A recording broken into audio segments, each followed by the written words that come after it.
আমাদের দোষ। গান বাজনা করতে এসে এসব কথা বললে রেগে যাবে কে? রেগে যাবে কে? রেগে যাবে কুণাল ঘোষ। কি বলবো, মানে বলার মতো ভাষাও নেই যে এই লোকটা একটা দলের মুখপাত্র। এই লোকটা একজন 10 পাস মানুষ হয়েও সে একটা চ্যানেলের সামনে আসে, সেখানকার জার্নালিস্ট হিসেবে কাজ করে, এডিটর হিসেবে কাজ করে। এর আগেও বিভিন্ন খবরের চ্যানেলে তিনি সিনিয়র এডিটর হিসেবে কাজ করেছেন, যদিও লোকটা নাকি 10 পাস। এর ব্যাখ্যা কি হয় আমি জানি না। আমাদের রাজ্যে যেখানে আচ্ছা আচ্ছা লোকেরা মাস্টার্স পিএইচডি করার পর রাস্তায় বসে পুলিশের মার খায়, চাকরি পাওয়ার জন্য তারা রাতের পর রাত জাগে, সরকারি চাকরি বলুন বেসরকারি চাকরির ক্ষেত্রেও কম্পিটিশন প্রচুর হয়, সেখানে একটা লোক 10 পাস হয়েও একটা চ্যানেলের এডিটর, একটা দলের স্পোক্স পার্সন, তারপরও সে দেখি যে বহু মানুষের গাল খাচ্ছে। কেউ বলছে তাকে ড্যাশের বাচ্চা, বরাহনন্দনের বাচ্চা, কেউ বলছে তাকে জুতো খুলে মারবো। ওই মানুষটার মুখ যেন টিভিতে দেখি তখনই মনে হয় যেন একটা পায়ের জুতো খুলে মেরে দিই। তো ওই মানুষটার সামনাসামনি যেন ঠাকুর আমাদের না নেন। সব হারিয়ে ফেলেছি ঠিকই, কিন্তু ওই মানুষটার সামনাসামনি যেন আমাদের না নেন। ওর মুখও আমি দেখতে চাই না। প্রত্যেক দিন দেখি সেই লোকটা কিছু না কিছু বলতে আসে, বিবৃতি দিতে আসে। আমার কাছে কথা হচ্ছে, মানুষ তার তো নিজের কিছু বিবেক বুদ্ধি থাকে, সে দেখতে পায় না নাকি বুঝতে পারে না যে সবসময় অন্য রাজ্যে কি হলো, বিজেপি শাসিত দলের সেই রাজ্যের বা অন্য রাজ্য লাইক আসাম হতে পারে, উত্তরপ্রদেশ হতে পারে, সেখানে চাকরি বাকরি বলুন যে কোনো বিষয় নিয়ে কনস্পিরেসি, কি কি প্রোটোকল, কি কি প্রবলেম, এগুলো নিয়ে নানা রকম ডিসকাশন তিনি করেন আর বোঝাতে চান যে সেই রাজ্যগুলোতে কি হচ্ছে সেই অনুপাতে আমাদের হচ্ছে। কিন্তু কখনো দেখেছেন যে কেরালার মতো স্টেট বা সাউথের লাইক কর্ণাটক, এরকম স্টেটকে নিয়ে তারা কিছু বলে? কর্ণাটক যে স্টেটে আইটি বুম, যে স্টেটের কে বলা হয় ইন্ডিয়ার সিলিকন ভ্যালি, যে স্টেটে সমস্ত মাল্টিন্যাশনাল কোম্পানিগুলো অফিস খুলে বসে আছে, গুজরাট যে স্টেটে রিসেন্টলি মারুতি সুজুকি সব থেকে বড় একটা স্টক ইয়ার্ড বানিয়েছে, যেখানে প্রচুর পরিমাণে গাড়ি স্টক হবে এবং বছরে 7.5 লাখ প্রোডাকশন হবে, সাউথ ইস্ট এশিয়াতে সেগুলো রপ্তানি করা হবে। কই সেখানে তো কিছু বলে না, সেগুলো তো বিজেপি শাসিত রাজ্য, সেখানে তো বড় বড় প্রোডাকশন আছে, ম্যানুফ্যাকচারিং ইউনিট আছে। রাজ্যের সেই রাজ্যের বেকারত্ব কি আছে আমার জেনে দরকার নেই, কিন্তু অ্যাটলিস্ট বড় প্রোডাকশন আছে এবং সেখানে মানুষজন কাজ করছে। আমাদের পশ্চিমবঙ্গ থেকে তো বহু পরিযায়ী শ্রমিক সেখানেও যায় কাজ করতে, সেগুলোর পরিপ্রেক্ষিতে আমাদের রাজ্যে কি হচ্ছে সেগুলো নিয়ে কখনো ক্লারিফিকেশন দিয়েছেন? আমি জানতে চাই যে বিপ্লব চ্যাটার্জি কি অভয়ার মা, তারা সবাই বলছে তাকে জুতো খুলে মারবো, তারপরেও তিনি দেখি মানে অনাবিল একটা এক্সপ্রেশন নিয়ে তিনি কিছু বক্তব্য দিতে আসেন। এটাই বোঝাতে চান পৃথিবীর, এমনকি পশ্চিমবঙ্গ মানে ভারত তো ছেড়ে দিন, পৃথিবীর যত প্রভিন্স আছে, যত স্টেট আছে, বেস্ট স্টেট আমাদের পশ্চিমবঙ্গ। এই স্টেটের মতো উন্নতি বোধহয় আর পৃথিবীর কোনো স্টেটে হয়নি। সাদা কাটা জমা দিয়ে সে পাশ করবে, এরপরে কি বলবে সে?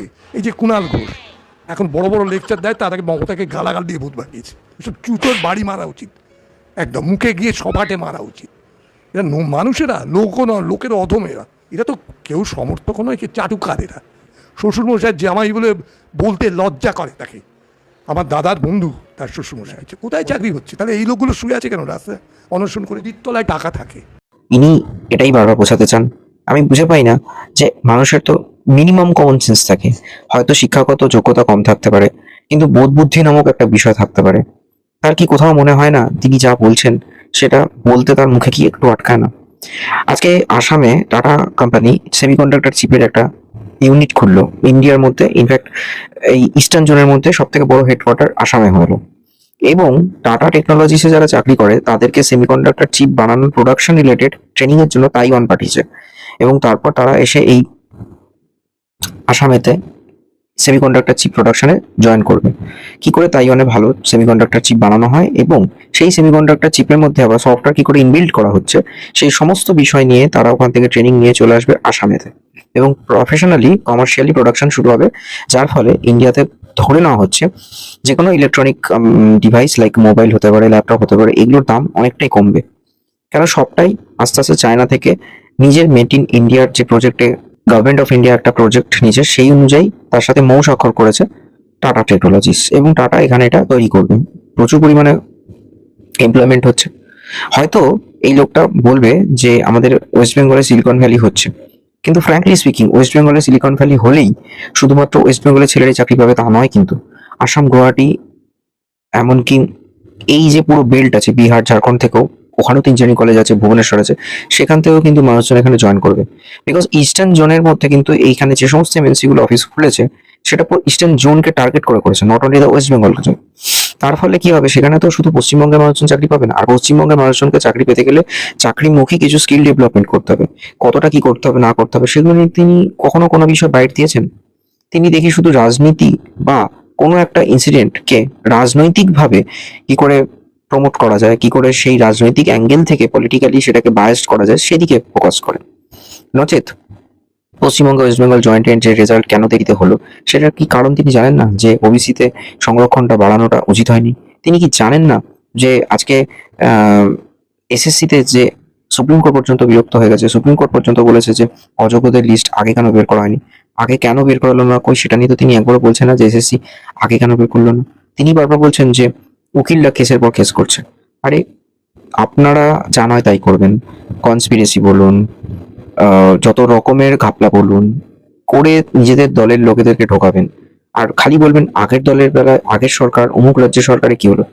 আপনারা কেন নিজেদেরকে ট্রান্সপারেন্সি মেনটেন করে চলতে পারছেন না? অন্যদের তুলনাটা কেন টানছেন? নিজেরা যদি ঠিক থাকেন না, তাহলে তো এই কেস কামার বা এই বেকারত্ব, পুলিশের মার, এগুলো হতো না। সেগুলো নিয়ে তো কোনো জাস্টিফিকেশন আপনি দিতে পারছেন না, নচেত অন্য রাজ্যে কি হচ্ছে সেগুলো বলছেন। অতএব সেখানে দাঁড়িয়ে অভয়ের মা হোক, এই বিপ্লব চ্যাটার্জি হোক, কিংবা অন্য দলের লোকজনেরা, তারা আপনাকে বড় নন্দনের বাচ্চা, কেউ বলছে জুতো খুলে মারবো, এতে নিজের ইমেজ, নিজের ব্যক্তিসত্তা এগুলো থাকছে তো? আপনি একটু ভাবুন মিস্টার ঘোষবাবু।